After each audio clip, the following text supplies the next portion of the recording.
Hello. So friends, last video में हमने पढ़ा था कार्टेशियन प्रोडक्ट्स के बारे में। आज हम देखेंगे रिलेशंस क्या होते हैं। फॉर एग्जांपल, एक एग्जांपल मैं आपको लेता हूं, आपके लिए ले रहा हूं। तो यहाँ पर एक है हमारा सेट जिसमें मैंने रखा हुआ है ए, बी एंड सी। यहाँ पे तीन लेटर्स हैं, ए, बी और सी। यहाँ पर एक दूसरा सेट है जिसमें मैंने लिखा है अ, अनु। सेकंड लिखा है मैंने भानु। थर्ड लिखा है मैंने Vivek, not Vivek basically, Bhanu. And then उसके बाद मैं लिख सकता हूँ भारती। ओके। इसके बाद मैंने लिखा है कोचिन और कोचिंग, राइट। कोई भी एक वर्ड लिख दिया है। देन मैंने लिखा है डेनमार्क, कुछ भी लिख दिया है। And this is first set ए, जिसका नाम है ए, इसका नाम है बी। ठीक है। अब यहाँ पे हम क्या करते हैं, ए क्रॉस बी निकालते हैं। ए क्रॉस बी अगर निकालोगे तो क्या आएगा, यहाँ पे आएगा, इसको स्मॉल ए कर दीजिए, small A small B small C, so that ये थोड़ा अच्छे से हम दिखा सकें। तो ये ए अनु, देन ए भानु, ठीक है, देन ए भारती। ठीक है, ऐसे करके ही आप जो है बी के साथ, देन लास्ट में सी के साथ आपका आएगा डेनमार्क। ठीक है, यही तो होता है। आप ए के साथ सबका रिलेशन बनाइए, ए के साथ सबका जो है पेयर बनाइए, ऑर्डर्ड पेयर बनाइए। ए के साथ अनु, ए के साथ भानु, मैंने सबके भारती से लेकर के डेनमार्क तक बना दिए। ठीक है, उसके बाद बी के साथ अनु, बी के साथ भानु, बी के साथ भारती, इन सब के साथ बना दिए। राइट। तो ये हो गया हमारा कार्टेशियन प्रोडक्ट। ठीक है। तो अगर हम ए क्रॉस बी यहां पर लेते हैं और उसके बाद अगर हम इसको ध्यान से देखें, दोनों सेट्स को, ए और बी को, हमने ए क्रॉस बी ले लिया है, कार्टेशियन प्रोडक्ट ले लिया है। अब हम देखेंगे ए और बी, इन दोनों सेट्स को, इसमें क्या कोई रिलेशन डिफाइन किया जा सकता है। तो yes, we can have a relation. ठीक है, एग्जाम्पल दे रहा हूं, ऐसे जहां पर भी रिलेशन होगा वहां पर आप डिफाइन कर सकते हैं और एक रिलेशन निकाल सकते हैं, संबंध निकाल सकते हैं।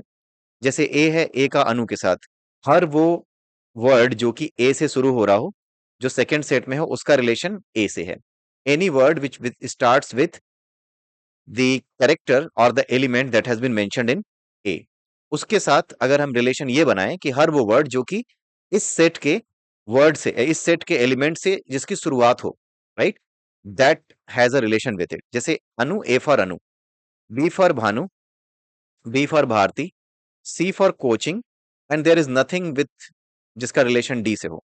यहाँ पे कुछ भी ऐसा नहीं। अगर हम एक रिलेशन डिफाइन कर रहे हैं कि हर वो word in the set B जो कि इससे शुरू हो रहा हो, किसी एक इनिशियल लेटर से शुरू हो रहा हो जो कि ए में हो, तो ये जो रिलेशन हमने डिफाइन किया, उस रिलेशन के बेसिस पे अगर हम ऑर्डर्ड पेयर निकालें तो कौन से ऑर्डर्ड पेयर मिलेंगे, वो पेयर्स मिलेंगे ए अनु, ठीक है, उसके बाद मिलेगा बी भानु, उसके बाद मिलेगा बी भारती, उसके बाद मिलेगा सी कोचिंग। तो हमें कितने ऑर्डर्ड पेयर मिले, हमें मिले चार ऑर्डर्ड पेयर। इसको करली ब्रैकेट में आप क्लोज कर दो। ठीक है। तो ये जो चार ऑर्डर्ड पेयर मिले, ये चार ऑर्डर्ड पेयर क्या इसमें नहीं होंगे ए क्रॉस बी में। तो ए क्रॉस बी में जितने भी पेयर्स हैं, उन पेयर्स का जो सबसेट होगा वो हमारा एक रिलेशन के अंदर आता है। तो अ रिलेशन और आर, अगर हम रिलेशन को आर से दिखाएं, R from A to B, तो अगर हम इसको ऐसे दिखाएं, इस सेट को, रिलेशन वाले सेट को, तो R is a subset of basically A cross B. ठीक है। तो जो हमारा रिलेशन होता है, that is a subset of the Cartesian product of the two sets. ठीक है, रिलेशन अगर हम डिफाइन करते हैं। ठीक, तो ये हो गया आपका रिलेशन। ठीक है, रिलेशन के बारे में थोड़ा सा आइडिया पिछले बार भी हमने देखा था, और इसमें रिलेशन की प्रॉपर डेफिनेशन बताई जा रही है। तो आज के वीडियो में जो हम बेसिक अंडरस्टैंडिंग लेंगे वो रिलेशन की लेंगे, और कुछ एक्सरसाइजेज जो आपकी बुक में है उसको हम देखेंगे। तो आइए वापस चलते हैं आपकी बुक की तरफ। तो आपकी बुक को अगर आप देखें तो यही एग्जाम्पल, ऑलमोस्ट ऐसा ही एग्जाम्पल मैंने लिया है। ठीक है। तो यहाँ पर क्या किया है, यहाँ पे डिफाइन किया गया है रिलेशन। फॉर एग्जाम्पल अगर आपको रिलेशन को डिफाइन करना है तो ये क्या हो गया, R is equal to x y such that x is the first letter of the name y, right. I repeat, x y such that x is the first letter of the name y. यहां पर are का relation ये बन गया, B का Bhanu, B का Binoy, C for Chandra. A visual representation of this relation R is shown in 2.4, तो ये यहाँ पे दिखाया गया है, राइट। ये यहाँ पे समझाया गया है, बहुत सिंपल है और आपकी बुक में काफी अच्छे से समझाया गया है, मैंने इसी चीज को आपके सामने रखा है, ठीक है। अब यहाँ पे डेफिनेशन दी गई है, इन डेफिनेशंस को आप याद कर लीजिएगा, याद करने की जरूरत नहीं है, it's all based on understanding, बहुत ही सिंपल अंडरस्टैंडिंग आपको बनानी है, उसके बेसिस पे आपको समझ में आ जाएगा। A relation R from a non empty set A to a non empty set B is a subset of the Cartesian product A cross B, जो अभी हमने समझा, R is a subset of A cross B. The subset is derived by describing a relationship, आप relationship define कर दीजिए, आपको subset मिल जाएगा। Between the first element and the second element of the ordered pairs in A cross B, the second element is called the image, यानी कि आपके इसमें जैसे आपने ये लिया ए और अली लिया, राइट, ये पहला ऑर्डर्ड पेयर है, इसमें ए और अली आया है, तो इसमें जो पहला होगा, इसमें जो दूसरा होगा, यानी ए और अली में अगर आप इसको देखो ए और अली, तो इसमें जो अली है वो होगा इमेज, उसको कहते हैं इमेज, ये याद रखिएगा, ये टर्मिनोलॉजी याद रखिएगा। अली को कहेंगे इमेज और ए को कहेंगे डोमेन, ठीक है, ए को कहेंगे डोमेन, ये हुआ डोमेन। बेसिकली ए को अकेले डोमेन नहीं कहेंगे, जो पहले सेट इस सेट में जितने भी पहले एलिमेंट्स का सेट होगा ना, जैसे A B B C, A B C, तो ये जो ए बी सी होगा, ये जो सेट होगा ना ए बी सी, इसको हम कहेंगे डोमेन, राइट। पहला एलिमेंट डोमेन में पार्टिसिपेट करेगा। करेक्ट थिंग इज कि set of all the elements in the ordered pair which are the first element in the ordered pair, that set is known as the domain. So a b c, ये जो पहले element है ना हर एक ordered pair के, ठीक है, इनका जब सेट बनाओगे तो that set will be known as the domain. So domain आपको समझ में आ गया, इमेज आपको समझ में आ गई। अब बात आती है रेंज की, ठीक है, तीन चीजें आपको याद होनी चाहिए, इमेज, डोमेन एंड रेंज, ये तीन टर्मिनोलॉजी आपको पता होनी चाहिए। जैसे आपने सेट लिया है इनका ए बी और सी का, राइट, ये सेट था ए बी और सी, जो फर्स्ट एलिमेंट है उसका जो सेट था वो डोमेन बना। अब जो सेकंड एलिमेंट का सेट है ना, अली भानु बिनोय चंद्रा, ठीक है, इसका जब सेट बनाओगे अली अली भानु बिनोय और चंद्रा, तो इसको हम कहेंगे रेंज, ठीक है। तो यहां पर ये चीज आप देख सकते हैं, the set of all second elements in a relation R from a set A to B is called the range of the relation R. Relation R का रेंज कहा जाता है, ठीक है, रिलेशन आर पे ही तो डिफाइन हो रहा है, तो रिलेशन आर के रेंज इसको कहा जाता है। The whole set B is called the codomain of the relationship R, ठीक है। और ये जो दूसरा सेट है क्यू जो आपको दिख रहा था, इसको क्या कहा जाएगा, उसको कहा जाएगा कोडोमेन, ठीक है, इसको कोडोमेन कहते हैं। ए क्रॉस बी में जो बी है, उसमें जो सेट बी है that is called the codomain, यानी यहां पर ये जो ऊपर वाला पूरा का पूरा जो दिख रहा है, अली भानु बिनोय चंद्रा दिव्या जो दिख रहा है, इसमें जितनी भी चीजें आ रही हैं उनके सेट को आप क्या कहोगे, कोडोमेन कहोगे, राइट। आपको समझ में आ गया होगा। अब यहाँ पे आप देख सकते हैं रेंज जो है वो सबसेट ऑफ कोडोमेन है, जो भी रेंज है ना that is a subset of codomain, जो भी रेंज आपको मिली है, ठीक है। डोमेन और रेंज दोनों को आप जानते हैं, range is the subset of codomain. अब यहाँ पे रिमार्क्स दिए हुए हैं, अ रिलेशन में B is represented algebraically either by the roster method और by the set builder method, दोनों में से कुछ भी आपसे पूछा जा सकता है, दोनों ही हम समझते हैं, रोस्टर मेथड और सेट बिल्डर मेथड, दोनों को ही हमने पिछले वीडियो में देखा है, ठीक है। जैसे यहाँ पर जो सेट बिल्डर मेथड है वहां उसी का यूज किया गया है, ये वाली लाइन में, ये लाइन अगर आप देखें, x y, x is the first letter of the name x, first letter of the name y, x belongs to P and y belongs to Q, इसी को यहाँ पे डिफाइन किया गया है, बहुत सिंपल वे में आप इसे समझ सकते हैं, सेट बिल्डर फॉर्म में ये दिया गया है। आई डोंट थिंक कि इसको मुझे अलग से समझाने की जरूरत है, आपकी बुक में इतना इजीली इसको बताया गया है कि आप इसको बड़े आसानी से समझ सकते हैं, ठीक है। आइए आगे, ये एग्जाम्पल 7 इन्होंने दिया हुआ है, इसमें पूछा है कि ए एक सेट दिया हुआ है, ए 1 2 3 4 5 6, डिफाइन करना है एक relation R from A to A by R is equal to x y, y is equal to x+1, यानी जहां पर y जो है वो x+1 के बराबर हो, ऐसे डिफाइन करना है। Depict this relation using arrow diagrams, write down the domain, codomain and range, ये बहुत अच्छा एग्जांपल है, इसको आप देख लीजिएगा, कुछ भी बताने लायक इसमें नहीं है जो आपको टफ लग रहा हो, बहुत ईजी है ये, ठीक है। जो चीजें ईजी है ना उसको लंबा खींच करके मैं आपके दिमाग में ये नहीं बैठाना चाहता कि ये बहुत टफ चीज है या फिर ये बहुत ज्यादा वो है, इसको आप कुछ मत समझिए, ये सही में कुछ नहीं है, इसको समझना सही में कुछ नहीं, कहीं से लग रहा है कि कुछ समझने लायक इसमें ऐसा है जो कि आपको परेशान करे, नहीं है।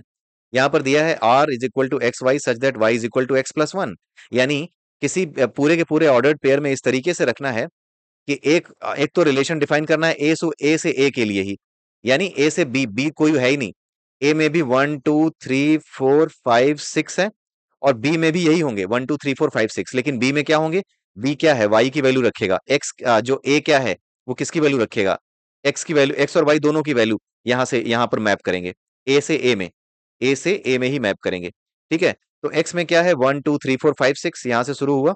अब वाई में देखना है वाई की वैल्यू क्या होगी, अगर y is equal to x plus one से डिफाइन है ना, तो अगर x की वैल्यू वन होगी तो y की वैल्यू कितनी होगी, टू होगी। अगर x की वैल्यू टू होगी तो y की वैल्यू थ्री होगी।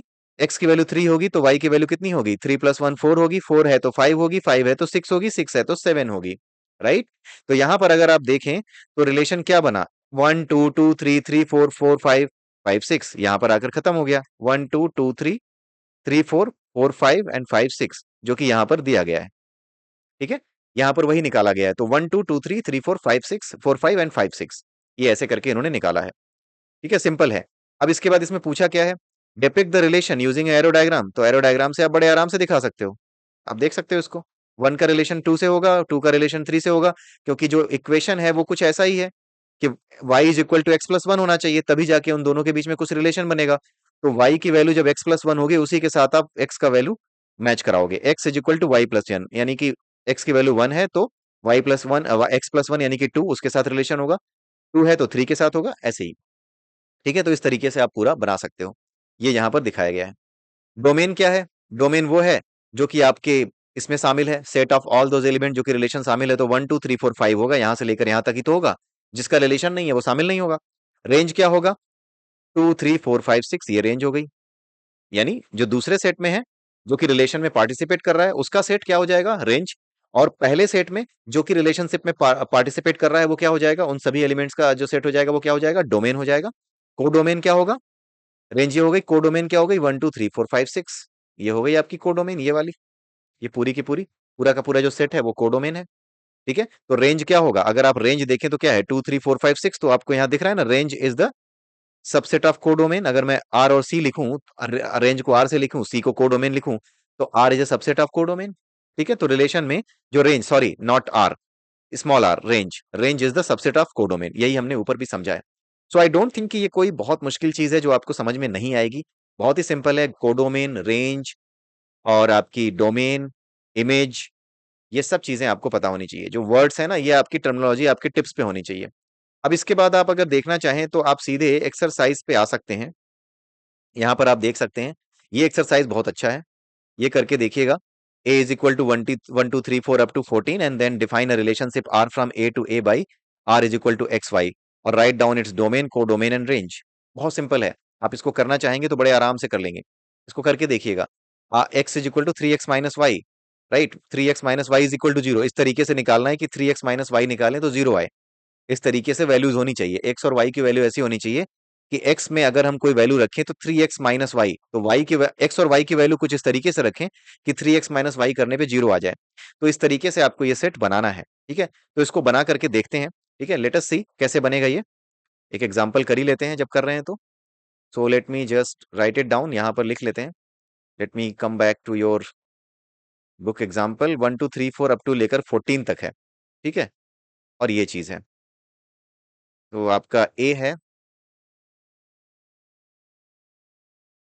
1 2 3 4 5 6 7 8 अप टू 14।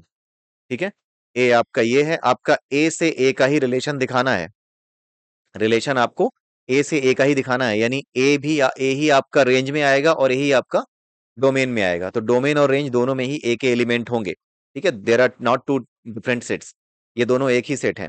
और हमारा रिलेशन क्या है, R is equal to x y such that three x minus y is equal to zero, ये आपको देखना है, three x minus y is equal to zero. और कोई कंडीशन दी है क्या, आई डोंट थिंक कि कोई और कंडीशन है।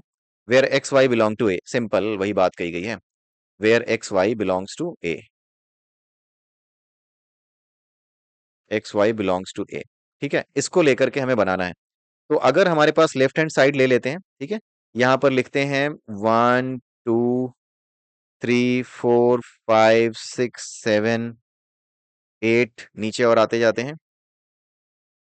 9 10 11 12 13 एंड देन, सॉरी, देन 14। यहां तक आ गए। ये आपका लेफ्ट हैंड साइड का सेट हो गया। और राइट हैंड साइड पे क्या होना चाहिए? राइट हैंड साइड पे भी क्या होगा? यही होगा। 1 2 3 4 5 6 7 8 9 10 11 12 13 एंड 14। अब करना क्या है, हमें ये देखना है कि 3x minus y is equal to 0 कहां पे आता है। ठीक है, तो 3x अगर पहले वाले को करोगे, ठीक, पहले वाले, ये लेफ्ट हैंड साइड का सेट है, इसको गोला सा आप बना लेना, अंडे जैसा, जैसा ही बना हुआ है। अगर आप 3 into 3 करोगे, x की वैल्यू अगर 1 है, किस जगह पर ये 3x माइनस वाई 0 होगा? अगर x की वैल्यू 1 है तो 3x कितना हुआ? 3 हुआ। और माइनस वाई 0 कब होगा? जब हम इसकी वैल्यू 3 लेंगे, y की वैल्यू जब 3 लेंगे तभी तो ये 0 आएगा। x की वैल्यू जब 1 लेंगे और y की वैल्यू जब 3 लेंगे, देन इट विल बी 0। सो आपका रिलेशन ये बन गया 1 का 3 से। उसके बाद हम आते हैं 2 से। तो 2 into 3 कितना आया? 6। तो और 6 में से जब y की वैल्यू 6 लोगे, यानी कि 2 और 6, जब ये लोगे तब जाके 0 आएगा। तो 2 का रिलेशन क्या होगा? 6 से होगा। 3 का रिलेशन कहां से आएगा? 3 अगर यहां पे रखते हो x में तो कितना आएगा? 9 आएगा। 9 आएगा, यानी कि 3 अगर लेते हो, अगर आप x की वैल्यू 3 लेते हो, तो 9 - 9, यानी y की वैल्यू जब 9 होगी तो 3 9 जो है ये यहां पर आया, थोड़ा टेढ़ा हो गया, आप सीधा कर लीजिएगा। 3 और 9 का हो गया, तब जाकर के ये 0 बनेगा। अब हम आते हैं 4। ठीक है, 4 के केस में क्या होगा? 4 के केस में अगर आप देखेंगे तो 4 3 जा 12, 12 माइनस वाई, यानी कि 12 जब होगा तब जाकर के आपका ये रिलेशन बनेगा। ये रहा आपका 12। तो 4 और 12। उसके बाद आते हैं 5। 5 का रिलेशन बन ही नहीं पाएगा, क्योंकि 5 3 जा 15 और इस सेट में 15 है ही नहीं। तो 15 माइनस 15 0 वाला केस आ ही नहीं रहा। इसलिए 1 3 2 6 3 3 9 4 12, यही आपके क्या होंगे? रिलेशन का सेट होंगे। तो रिलेशन का जो सेट होगा वो क्या आएगा? रिलेशन का जो सेट आएगा वो आएगा आर इज इक्वल टू, पहला आया 1 3, दूसरा आया 2 6, तीसरा आया 3 9, चौथा आया 4 12। ठीक है, ये आएगा आपका रिलेशन। रिलेशन आपका ये बन के आ जाएगा। ठीक है, अब आगे क्या पूछा गया है? और क्या क्या पूछा था इसमें? आई थिंक जो भी पूछा गया बता लेंगे आप। Domain, codomain and range. Domain क्या है? डोमेन क्या है, जल्दी से बताइए। Domain will be 1 2 3 4।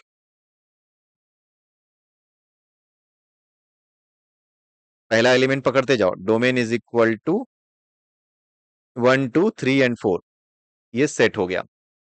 ठीक है, डोमेन का सेट हो गया। रेंज क्या होगा? Range will be 3 6 9 and 12। ठीक। और कोडोमेन क्या होगा? कोडोमेन आप जानते हैं, जो राइट हैंड साइड का जो सेट है ना, यानी पूरा का पूरा सेट जो ए है वही हो जाएगा। 1 से लेकर के 2 अप टू 14, ये पूरा कोडोमेन हो गया। ठीक है, ये है आपका। तो ऐसे आप निकाल सकते हैं। थोड़े ट्रिकी क्वेश्चंस आपको मिल सकते हैं, बट ये इतना भी ट्रिकी नहीं था, सीधा ही था। तो डोमेन, कोडोमेन आप यहाँ पे निकाल सकते हैं। जैसे यहाँ पे निकाला हुआ है कोडोमेन, ये निकाला है 1 2 3 4 5 6, पूरा का पूरा जो है आपका ये कोडोमेन बन गया। That's it. So I hope आपको समझ में आया होगा। आई डोंट थिंक कि कुछ ऐसा है जो कि इसमें आपको समझाने की जरूरत है। It's very easy. ठीक है, और इसमें आप जो क्वेश्चंस करके देखेंगे, यहाँ पे आप पांचवा क्वेश्चन करके देख सकते हैं। This is important. Okay, determine the domain and range of the relation R defined by this. Right the relation R, एक ये सातवां क्वेश्चन अच्छा है। एंड देन ये आठवां क्वेश्चन है, let A is equal to x y z and B is equal to 1 2, find the number of relations from 1 to B. Number of relations कितने हो सकते हैं, कितने रिलेशंस बन सकते हैं? तो इसके लिए एक एग्जांपल यहाँ पे आप देख सकते हैं। नंबर ऑफ रिलेशंस के लिए एग्जांपल 9 यहाँ पे दिया हुआ है। यहाँ पर अगर आप ध्यान से देखें तो ए क्रॉस बी इसने निकाला है पहले। उसके बाद क्या किया है? Since number of A cross B, यानी नंबर ऑफ जो कार्टेशियन प्रोडक्ट एलिमेंट है वो 4 हैं, the number of subsets of A cross B is 2 raise to the power 4। Right, ये सबसेट निकालने की बात है। Find the number of relations. Number of relations कितने हो सकते हैं? वो सबसेट होंगे। राइट, ये आपको याद रखना होगा कि वो सबसेट होंगे। Number of relations from A to B, कितने रिलेशंस नंबर ऑफ बन सकते हैं अलग अलग। Right, A to B, A से लेकर के बी तक कितने रिलेशन बन सकते हैं? नंबर ऑफ सबसेट्स, इसलिए इसमें कितने होंगे? 2 raised to the power 4 यानी 16। यानी कि टोटल नंबर ऑफ रिलेशंस जो बन सकते हैं ए से बी के बीच में, उनका क्या नंबर होगा? 2 raised to the power 4 यानी 14। यानी पॉसिबिलिटीज की बात की जा रही है कि कितने पॉसिबल रिलेशंस बनाए जा सकते हैं। ठीक है, तो 16 होंगे वो। ठीक है, a relation R from A to A is also stated as a relation on A. ये तो याद रखने वाली चीजें हैं, एक टर्मिनोलॉजी है, उसके लिए है। तो आप ये जितने भी क्वेश्चंस मैंने आपको बताए हैं, ये आपको करने हैं। और 9वां क्वेश्चन भी आपको करना है, R be the relation on Z defined by R is equal to A B belongs to Z, A minus B an integer. तो डोमेन और रेंज फाइंड फाइंड आउट करना है। ठीक है, A minus B is an integer, इस तरीके से निकालना है कि ए माइनस बी इंटीजर हो तो ये डोमेन क्या होगा और ये रेंज क्या होगा। ठीक है, ये चीज आपको निकालनी पड़ेगी। ठीक, तो इसमें आपको लिखना पड़ेगा, इस तरीके से दिखाओगे that you need to check. और अगले वीडियो में मैं ये क्वेश्चन और 8वां क्वेश्चन, ऑब्वियसली कोई भी एक क्वेश्चन मैं उठा करके देखने की कोशिश करूंगा। अदरवाइज ये इतने टफ है नहीं कि आप अपने आप ना करें, आपको इनफैक्ट अपने आप ही करना चाहिए। उसके बाद हम फंक्शंस वाला टॉपिक पढ़ेंगे। ठीक है, so will meet in the next video, till then have a nice day and bye bye, enjoy learning, thank you.